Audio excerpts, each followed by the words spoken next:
अमेरिकी रक्षा विभाग ने ईरान पर हमलों को सफल बताया। पेंटागन बोला परमाणु खतरे को खत्म करने के लिए अटैक किया। हमलों से ईरान के न्यूक्लियर प्रोग्राम को नुकसान। पेंटागन की 2 टूक। कहा शांति स्थापना के लिए हर हद तक जाएंगे अमेरिकी प्रेसिडेंट। ऑपरेशन मिडनाइट हैमर के तहत ईरान के न्यूक्लियर ठिकानों पर अमेरिका का हमला। पेंटागन का एटॉमिक फैसिलिटीज को बर्बाद करने का दावा। पेंटागन ने कहा हमने ईरान की परमाणु महत्वाकांक्षा खत्म की। ईरान की सेना और नागरिकों को निशाना नहीं बनाया। अमेरिका के हमले के बाद ईरान का दावा। का हमले में कोई नुकसान नहीं। रॉयटर्स के मुताबिक ईरान ने हमले से पहले यूरेनियम को कहीं और शिफ्ट कर दिया था। ईरान ने किसी अज्ञात स्थान पर शिफ्ट किया था यूरेनियम। फोर्डो में कर्मचारियों की तैनाती बेहद कम कर दी गई। हमले से 2 दिन पहले फोर्डो परमाणु सेंटर के पास हुई थी बड़ी हलचल। सैटेलाइट तस्वीरों में सेंटर के पास 16 बड़े ट्रक दिखे। परमाणु केंद्रों पर हमले के बाद ईरान परमाणु सेफ्टी सिस्टम केंद्र का बयान। तीनों साइट पर रेडिएशन लीक की खबर नहीं। आसपास रहने वाले लोगों को खतरा नहीं। अमेरिका का ईरान के फोर्डो, नतांज और इस्फहान परमाणु सेंटर पर हमला। फोर्डो पर बमों का पूरा पेलोड गिराया।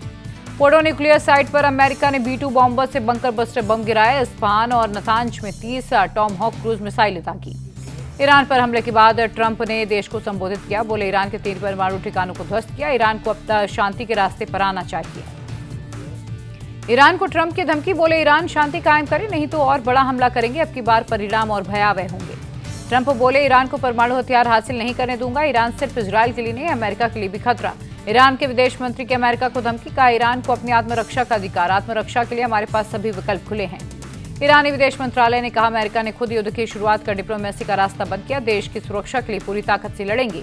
ईरान की परमाणु ऊर्जा संस्था ने अमेरिकी हमले को अंतर्राष्ट्रीय कानूनों का उल्लंघन बताया। कहा अमेरिका ने MPT का उल्लंघन किया। हमला IAEA की निगरानी में हुआ। अमेरिकी हमले को लेकर UN महासचिव एंटोनियो गुटेरस का बयान। बोले ईरान पर अमेरिकी हमला चिंताजनक कि अंतर्राष्ट्रीय शांति और सुरक्षा के लिए खतरा। अमेरिकी हमले के बाद ईरान के राष्ट्रपति ने प्रधानमंत्री मोदी से फोन पर बात की। मोदी ने ईरानी राष्ट्रपति से तनाव खत्म करने के लिए कहा। PM की ईरानी राष्ट्रपति से डिप्लोमेसी के जरिए रास्ता निकालने की अपील। कहा तनाव खत्म करने के लिए संवाद और कूटनीतिक समाधान। सऊदी अरब ने ईरान के परमाणु ठिकानों पर हमले की चिंता जताई। कहा ईरान की संप्रभुता पर हमला ठीक नहीं। दुनिया भर के देश युद्ध खत्म कराने की कोशिश करें। ईरान पर अमेरिकी हमले को लेकर पाकिस्तान का दिखावा। निंदा करते हुए कहा अंतर्राष्ट्रीय कानून का उल्लंघन। ईरान के परमाणु ठिकानों पर हमला गलत है। अमेरिका से समर्थन में उतरा ब्रिटेन। ईरान पर अमेरिकी हमले को सही ठहराया। PM स्टार्मर बोले अब ईरान को बातचीत की मेज पर वापस आना चाहिए। सेंट्रल और उत्तरी इजरायल में ईरान ने बैलिस्टिक मिसाइलें दागी। ताजा हमले में 86 लोग घायल। अमेरिकी हमले पर असदुद्दीन ओवैसी बोले हमले से नेतन्याहू को मदद मिली। गाजा में नरसंहार हो रहा, अमेरिका को इसकी चिंता नहीं। अमेरिकी हमले के बाद पाकिस्तान से ओवैसी का सवाल। कहा क्या इसके लिए ट्रंप को नोबेल पुरस्कार मिलना चाहिए। ईरान के परमाणु ठिकानों पर हमले पर बोले फारूक अब्दुल्ला ईरान गर्दन कटवा सकता है लेकिन झुकेगा नहीं। ईरान से भारतीयों की वतन वापसी का सिलसिला जारी है। आज 591 लोगों को लेकर 2 फ्लाइट दिल्ली पहुंची। अब तक 1428 भारतीय देश लौटे।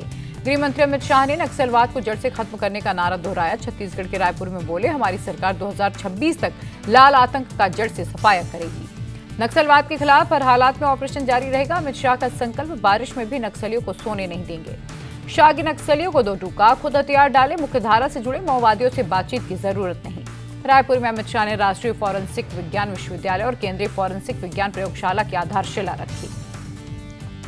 सपा प्रमुख अखिलेश यादव ने यूपी सरकार को घेरा। कहा पुलिस का पॉलिटिकल इस्तेमाल कर रही सरकार। चुनाव जीतने के लिए हो रहा पुलिस का उपयोग। यूपी की कानून व्यवस्था को लेकर अखिलेश बोले प्रदेश में लगातार अपराध बढ़ रहे। महिलाओं के साथ अपराध और अन्याय हो रहा। अखिलेश ने यूपी की महिलाओं से किया बड़ा वादा। बोले सपा की सरकार बनेगी तो स्त्री सम्मान योजना लाएंगे। गरीब महिलाओं को हर महीने देंगे 3000 रुपए। बिहार चुनाव से पहले चुनाव आयोग की तैयारी। घर घर जाकर वोटर्स की चेकिंग का प्लान। कश्मीर में सेना प्रमुख उपेंद्र द्विवेदी सुरक्षा ग्रिड की समीक्षा की। अमरनाथ यात्रा की तैयारियों की जानकारी ली। चंडीगढ़ से लखनऊ जाने वाले इंडिगो की उड़ान रद्द। तकनीकी खराबी के चलते फ्लाइट कैंसिल। अहमदाबाद विमान हादसे की जांच जारी। एयरपोर्ट पर जांच एजेंसी को सौंपा गया प्लेन का मलबा। गोरखपुर में यूपी के CM योगी आदित्यनाथ का जनता दर्शन। लोगों की सुनी समस्याएं। राजा रघुवंशी हत्याकांड में पुलिस को बड़ी सफलता। इंदौर का प्रॉपर्टी ब्रोकर शिलोम जेम्स काले बैग के साथ हुआ गिरफ्तार। राजा की हत्या के बाद से काले बैग की तलाश में थी पुलिस। ब्रोकर शिलोम जेम्स ने आरोपी विशाल को किराए पर दिया था फ्लैट। पूछताछ के लिए जल्द शिलोंग ले जाएगी पुलिस।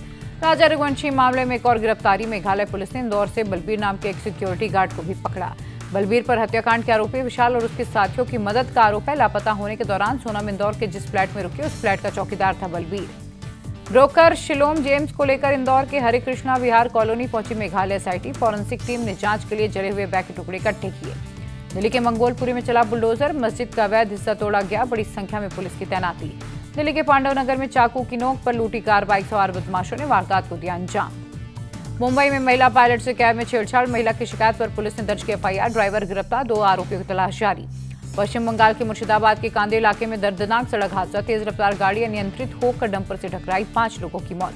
मुंबई में बारिश के आसार, मौसम विभाग ने भारी बारिश का येलो अलर्ट किया जारी, समंदर में 14 फीट ऊंची लहरें उठी। ओडिशा के मयूरभंज जिले में भारी बारिश के बाद बाढ़ जैसे हालात, प्रभावित लोगों को नाव के जरिए रेस्क्यू किया गया। ओडिशा के बालासोर में सुवर्ण रेखा नदी में अचानक आई बाढ़ से हालात बिगड़े, सड़कों से लेकर मकान तक सब डूबे। पंजाब के अमृतसर में मौसम में ली करवट, शहर के कई इलाकों में बारिश, लोगों को गर्मी से राहत मिली। मध्य प्रदेश के ग्वालियर में भारी बारिश, शहर के कई इलाकों में जलभराव से आवाजाही प्रभावित। लखनऊ में बदला मौसम, शहर के कई इलाकों में बारिश ने झुलसाती गर्मी से निजात दिलाई। इस हफ्ते बाजार में ओपन होंगे 17 नए IPO, finance, infra, industrial, food और टेक जैसे अलग अलग सेक्टर की कंपनियां होंगी शामिल। एमएस लिमिटेड को यूपी सरकार के जल निगम विभाग की तरफ से मिला 104 करोड़ का ऑर्डर, सोमवार को शेयरों में दिख सकती है हलचल। दुनिया के सबसे प्रभावशाली सीएमओ की लिस्ट में शामिल हुए शुभांशु सिंह टाटा के लिए एआई के जरिए चलाए कैंपेन। दुनिया की सबसे बड़ी लॉजिस्टिक्स कंपनी फेडेक्स के संस्थापक का निधन, फ्रेडरिक वॉलेस स्मिथ ने 80 साल की उम्र में ली आखिरी सांस। 23 जून को लॉन्च होगा ओप्पो का नया smartphone, full HD plus LCD display के साथ स्नैपड्रैगन 695 5G रेडी प्रोसेसर से होगा लैस। स्मार्टफोन कंपनी वीवो अपना नया फोन 24 जून को करेगी लॉन्च, 6000 mAh की बैटरी होगा। आईपीएल विजेता टीम के सेलिब्रेशन के लिए बीसीसीआई की नई गाइडलाइंस, विक्ट्री सेलिब्रेशन के लिए बोर्ड की अनुमति लेना अनिवार्य होगा। खिताब जीतने के लिए 3-4 दिन के भीतर नहीं कर सकेंगे सेलिब्रेशन। 4 से 5 लेवल की सिक्योरिटी चेक करना होगा जरूरी। एयरपोर्ट से वेन्यू तक टीम के लिए सुरक्षा इंतजाम अनिवार्य होंगे। जिला पुलिस और राज्य सरकार, स्थानीय अधिकारियों की परमिशन भी जरूरी होगी। टेस्ट क्रिकेट में विकेट के पीछे ऋषभ पंत के 150 कैच पूरे, ओली पोप का कैच लेकर इस उपलब्धि को हासिल करने वाले तीसरे भारतीय विकेटकीपर बने। जसप्रीत बुमराह ने तोड़ा वसीम अकरम का रिकॉर्ड, इंग्लैंड के खिलाफ दूसरा विकेट लेने के बाद ही सेना देशों में सबसे ज्यादा विकेट लेने वाले एशियाई गेंदबाज बने। इंग्लिश बल्लेबाज जो रूट ने तोड़ा सचिन तेंदुलकर का रिकॉर्ड, भारत इंग्लैंड टेस्ट की सीरीज में इंग्लैंड में सबसे ज्यादा रन बनाने वाले खिलाड़ी बने।